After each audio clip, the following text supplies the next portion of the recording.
اللہ نے میرے نبی کو کیسا بنایا؟ ایک بدو عورت ہے، ان پڑھ عورت ہے، ام معبد الخزاعیہ، وہ میرے نبی کا حلیہ بتاتی ہے.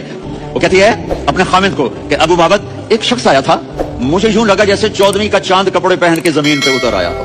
سبحان اللہ، کیا کہے، انتہائی خوبصورت، انتہائی حسین و جمیل، پیٹ نکلوا نہیں کہ بدصورت ہو جائے. کہا اتنا خوبصورت تھا کہ سر سے پاؤں تک حسن اس کا غلام تھا. اس کی آنکھیں بڑی موٹی، حسن و جمال آنکھوں میں، اور پلکیں بڑی لمبی. یہ عورتیں یہاں نکلی لگا لیتی ہیں نا لمبا لمبا کرنے کے لیے، تو میرے نبی کے قدرتی یہ بال لمبے تھے حسن کو بڑھانے کے لیے. داڑھی بڑی خوبصورت تھی، زبان میں آواز میں جادو تھا، آواز میں کشش تھی، آواز میں ایک ایسا دل کھنچتا تھا. گردن لمبی تھی، سر سے پاؤں تک حسن و جمال تھا. جب وہ بولتے تھے نور چھا جاتا تھا، جب وہ خاموش ہوتے تھے وقار چھا جاتا تھا. اور سوا البطن و صدر، سینہ اور پیٹ برابر، سد القصب، سیدھا قد تھا، سیدھا قد، بالکل سیدھا قد. عریض المنکبین، چھاتی چوڑی تھی.